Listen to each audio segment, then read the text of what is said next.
दिव्यांग सेवी एवं हिंदी के चर्चित युवा कवि व कथाकार श्री गुलेंद्र पटेल जी ने कथाकार कृष्णा सोबती की सिक्का बदल गया कहानी रिकॉर्डिंग करने के लिए भेजे हैं ताकि दिव्यांग यानी दृष्टिबाधित मतलब नेत्रहीन विद्यार्थीगण इसे सुन सकें।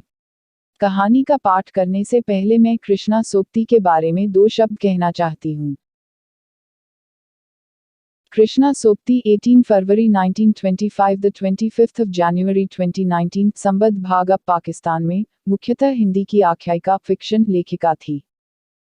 उन्हें 1980 में साहित्य अकादमी पुरस्कार तथा 1996 में साहित्य अकादमी अध्येतावृत्ति से सम्मानित किया गया था।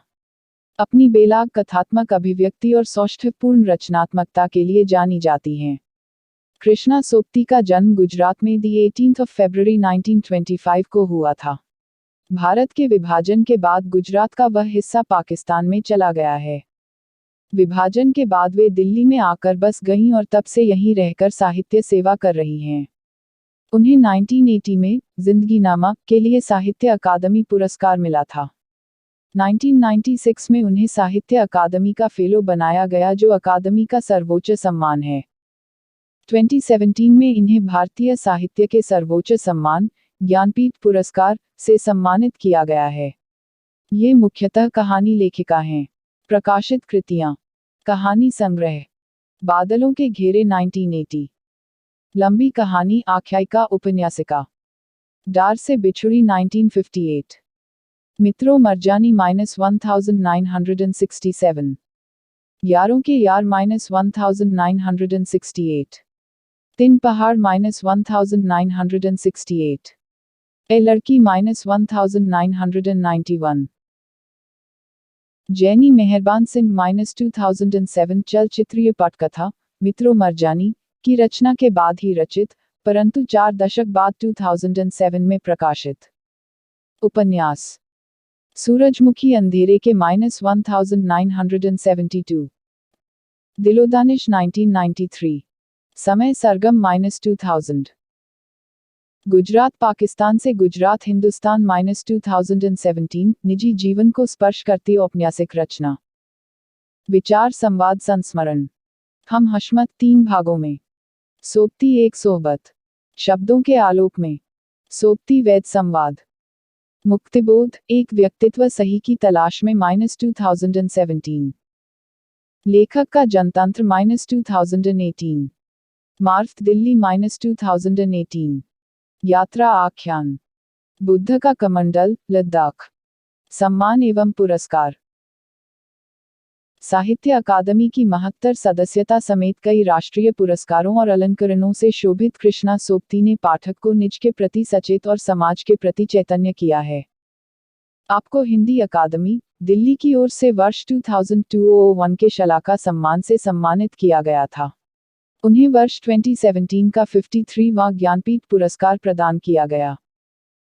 समय न लेते हुए मैं कहानी का पाठ करती हूँ। कहानी का शीर्षक है सिक्का बदल गया। खद्दर की चादर ओढ़े हाथ में माला लिए शाहनी जब दरिया के किनारे पहुंची तो पौ फट रही थी। दूर दूर आसमान के पर्दे पर लालिमा फैलती जा रही थी।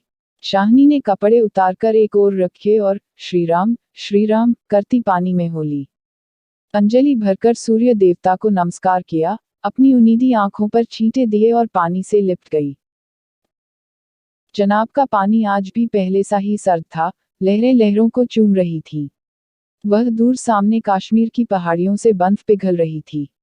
उछल उछल आते पानी के भंवरों से टकराकर कगारे गिर रहे थे, लेकिन दूर दूर तक बिछी रेत आज न जाने क्यों खामोश लगती थी। शाहनी ने कपड़े पहने, इधर उधर देखा, कहीं किसी की परछाई तक न थी। पर नीचे रेत में अगणित पांवों के निशान थे। वह कुछ सहम सी उठी। आज इस प्रभात की मीठी नीरवता में न जाने क्यों कुछ भयावना सा लग रहा है। वह पिछले 50 वर्षों से यहाँ नहाती आ रही है। कितना लंबा अरसा है, शाहनी सोचती है। एक दिन इसी दुनिया के किनारे वह दुल्हन बनकर उतरी थी। और आज शाहजी नहीं, उसका वह पढ़ा लिखा लड़का नहीं, आज वह अकेली है, शाहजी की लंबी चौड़ी हवेली में अकेली है। पर नहीं है क्या सोच रही है वह सवेरे सवेरे। अभी भी दुनियादारी से मन नहीं फिरा उसका। शाहनी ने लंबी सांस ली और श्री राम श्री राम करती बाजरे के खेतों से होती घर की राहली। कहीं कहीं लिपे पुते आंगनों पर से धुआं उठ रहा था। टनाटन बैलों की घंटियां बज उठती हैं। फिर भी कुछ बंधा बंधा सा लग रहा है। जम्मी वाला कुआं भी आज नहीं चल रहा। ये शाहजी की ही असामियां हैं। शाहनी ने नंजर उठाई। यह मीलों फैले खेत अपने ही हैं। भरी भराई नई फसल को देखकर शाहनी किसी अपनत्व के मोह में भीग गई। यह सब शाहजी की बरकतें हैं। दूर दूर गांवों तक फैली हुई जमीनों में कुएं सब अपने हैं। साल में 3 फसल, जमीन तो सोना उगलती है। शाहनी कुएं की ओर बढ़ी, आवाज दी, शेरे शेरे, हसैना हसैना। Single quote. शेरा शाहनी का स्वर पहचानता है। वह न पहचानेगा। अपनी माँ जैना के मरने के बाद वह शाहनी के पास ही पलकर बड़ा हुआ। उसने पास पड़ा गंडासा शटाले के ढेर के नीचे सरका दिया। हाथ में हुक्का पकड़कर बोला, ए है सेना।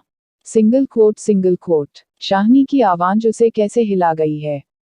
अभी तो वह सोच रहा था कि उस शाहनी की ऊंची हवेली की अंधेरी कोठरी में पड़ी सोने चांदी की संदूकियां उठाकर कि तभी शेरे। शेरा गुस्से से भर गया। किस पर निकाले अपना क्रोध। शाहनी पर। चीखकर बोला, ए मर गई हैं अब तैनू मौत दे। हसैना आटेवाली कनाली एक और रख जल्दी जल्दी बाहर निकल आई। ए आई आ क्यों छावेले सुबह सुबह तड़पनाए। Single quote. अब तक शाहनी नजदीक पहुंच चुकी थी। शेरे की तेजी सुन चुकी थी। प्यार से बोली, हसैना, यह वक्त लड़ने का है। वह पागल है तो तू ही जिगरा कर लिया कर। जिगरा। हसैना ने मान भरे स्वर में कहा, शाहनी, लड़का आखिर लड़का ही है। कभी शेरे से भी पूछा है कि मुंह अंधेरे ही क्यों गालियां बरसाए हैं इसने। शाहनी ने लाड़ से हसैना की पीठ पर हाथ फेरा, हंसकर बोली, पगली, मुझे तो लड़के से बहु प्यारी है। शेरे। हाँ शाहनी। Single coat. मालूम होता है, रात को कुल्लूवाल के लोग आए हैं यहाँ। शाहनी ने गंभीर स्वर में कहा। शेरे ने जरा रुककर घबराकर कहा, नहीं शाहनी। शेरे के उत्तर की अनसुनी कर शाहनी जरा चिंतित स्वर से बोली, जो कुछ भी हो रहा है, अच्छा नहीं। शेरे, आज शाहजी होते तो शायद कुछ बीच बचाव करते। पर शाहनी कहते कहते रुक गई। आज क्या हो रहा है। शाहनी को लगा जैसे जी भर भर आ रहा है। शाहजी को बिछुड़े कई साल बीत गए, पर आज कुछ पिघल रहा है, शायद पिछली स्मृतियां। आंसुओं को रोकने के प्रयत्न में उसने हसैना की ओर देखा और हल्के से हंस पड़ी। और शेरा सोच ही रहा है, क्या कह रही है शाहनी आज। आज शाहनी क्या, कोई भी कुछ नहीं कर सकता। यह होके रहेगा क्यों न हो। हमारे ही भाई बंदों से सूद ले लेकर शाहजी सोने की बोरियां तोला करते थे। प्रतिहिंसा की आग शेरे की आंखों में उतर आई। गंडासे की याद हो आई।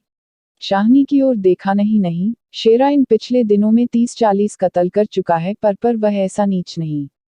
सामने बैठी शाहनी नहीं, शाहनी के हाथ उसकी आंखों में तैर गए। वह सर्दियों की रातें कभी कभी शाहजी की डांट खाके वह हवेली में पड़ा रहता था। और फिर लालटेन की रोशनी में वह देखता है, शाहनी के ममता भरे हाथ दूध का कटोरा थामे हुए। शेरे, उठ, पी ले। शेरे ने शाहनी के झुर्रियां पड़े मुंह की ओर देखा तो शाहनी धीरे से मुस्करा रही थी। शेरा विचलित हो गया। आखिर शाहनी ने क्या बिगाड़ा है हमारा। शाहजी की बात शाहजी के साथ गई, वह शाहनी को जरूर बचाएगा। लेकिन कल रात वाला मशवरा, वह कैसे मान गया था फिरोज की बात। सब कुछ ठीक हो जाएगा, सामान बांट लिया जाएगा। Single quote. शाहनी, चलो तुम्हें घर तक छोड़ आऊं। Single quote. शाहनी उठ खड़ी हुई।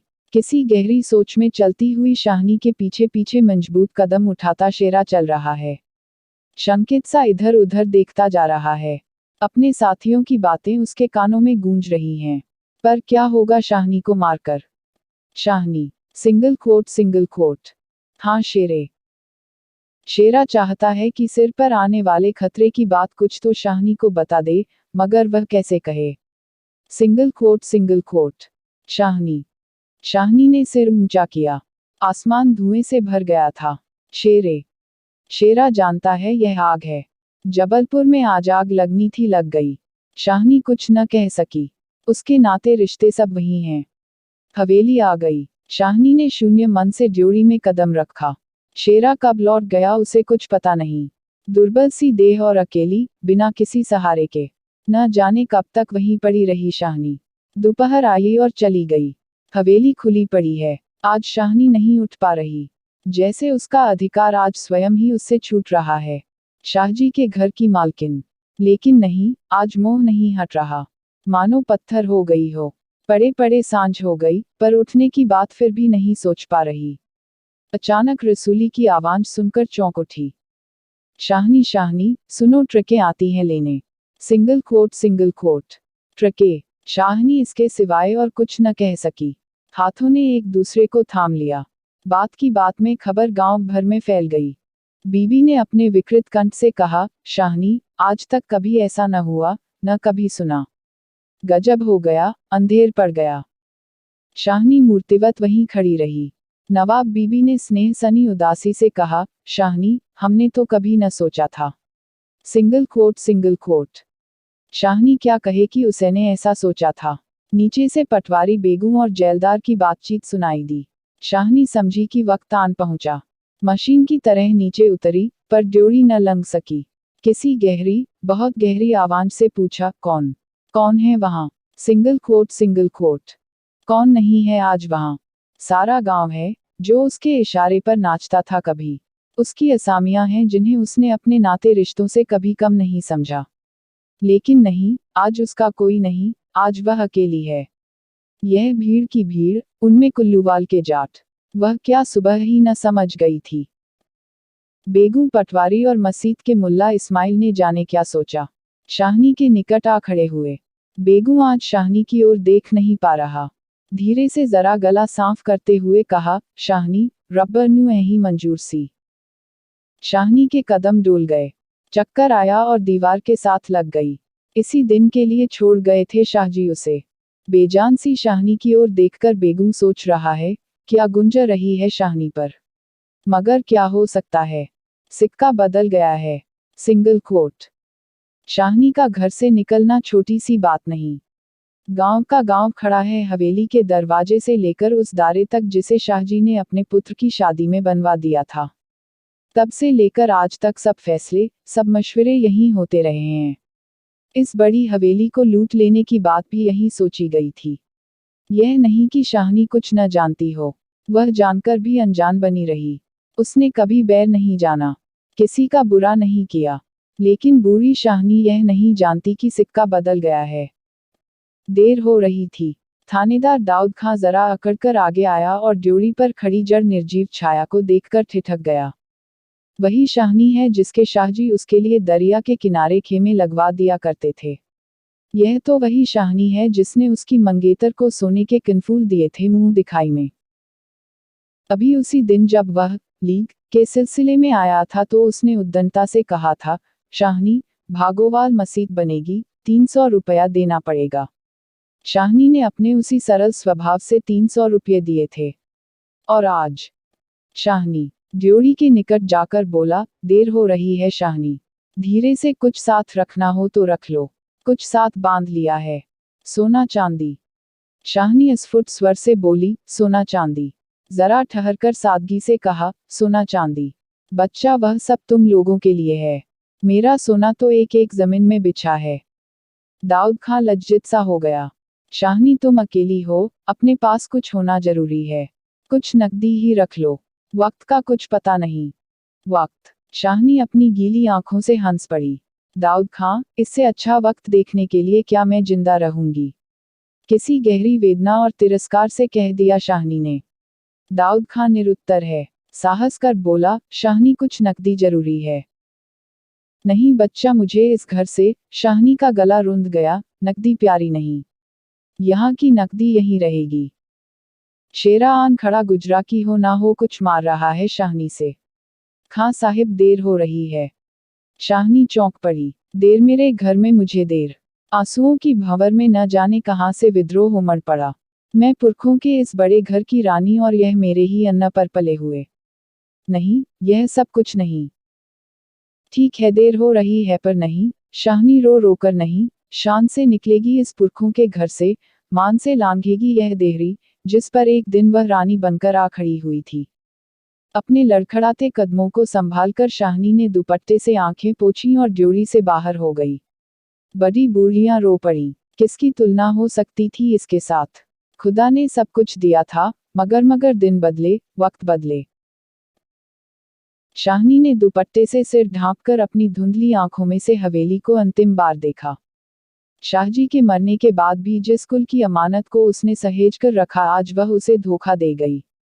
शाहनी ने दोनों हाथ जोड़ लिए। यही अंतिम दर्शन था, यही अंतिम प्रणाम था। शाहनी की आंखें फिर कभी इस ऊंची हवेली को न देख ही पाएंगी। प्यार ने जोर मारा, सोचा, एक बार घूम फिर कर पूरा घर क्यों न देख आई मैं। जी छोटा हो रहा है, पर जिनके सामने हमेशा बड़ी बनी रही है उनके सामने वह छोटी न होगी। इतना ही ठीक है, बस हो चुका। सिर झुकाया। ड्योरी के आगे कुलवधू की आंखों से निकलकर कुछ बूंदें चू पड़ी। शाहनी चल दी। ऊंचा सा भवन पीछे खड़ा रह गया। दाऊद खां, शेरा, पटवारी, जेलदार और छोटे बड़े, बच्चे, बूढ़े मर्द औरतें सब पीछे पीछे। ट्रकें अब तक भर चुकी थीं। शाहनी अपने को खींच रही थी। गांव वालों के गलों में जैसे धुआं उठ रहा है। शेरे, खूनी शेरे का दिल टूट रहा है। दाऊद खां ने आगे बढ़कर ट्रक का दरवाजा खोला। शाहनी बढ़ी। इस्माइल ने आगे बढ़कर भारी आवाज से कहा, शाहनी, कुछ कह जाओ। तुम्हारे मुंह से निकली असीस झूठ नहीं हो सकती। और अपने साफे से आंखों का पानी पोंछ लिया। शाहनी ने उठती हुई हिचकी को रोककर रुंधे रुंधे से कहा, रब्ब तुहानू सलामत रखे बच्चा, खुशियां बख्शे। Single quote. वह छोटा सा जनसमूह रो दिया। जरा भी दिल में मैल नहीं शाहनी के। और हम शाहनी को नहीं रख सके। शेरे ने बढ़कर शाहनी के पांव छुए। शाहनी कोई कुछ कर नहीं सका। राज भी पलट गया। शाहनी ने कांपता हुआ हाथ शेरे के सिर पर रखा और रुक रुक कर कहा, तेनू भाग जगन चन्ना। ओचा द तेरे भाग्य जागरे। दाऊद खां ने हाथ का संकेत किया। कुछ बड़ी बूढ़ियां शाहनी के गले लगीं और ट्रक चल पड़ी। अन्ना जल उठ गया। वह हवेली, नई बैठक, ऊंचा चौबार, बड़ा पसार, एक एक करके घूम रहे हैं शाहनी की आंखों में। कुछ पता नहीं ट्रक चल दिया है या वह स्वयं चल रही है। आंखें बरस रही हैं। दाऊद खां विचलित होकर देख रहा है इस बूढ़ी शाहनी को।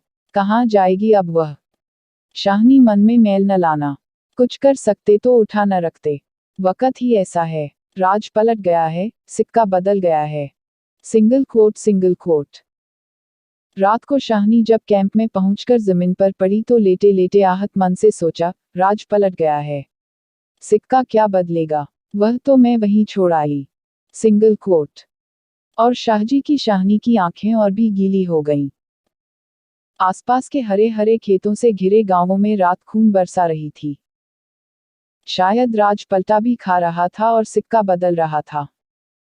धन्यवाद।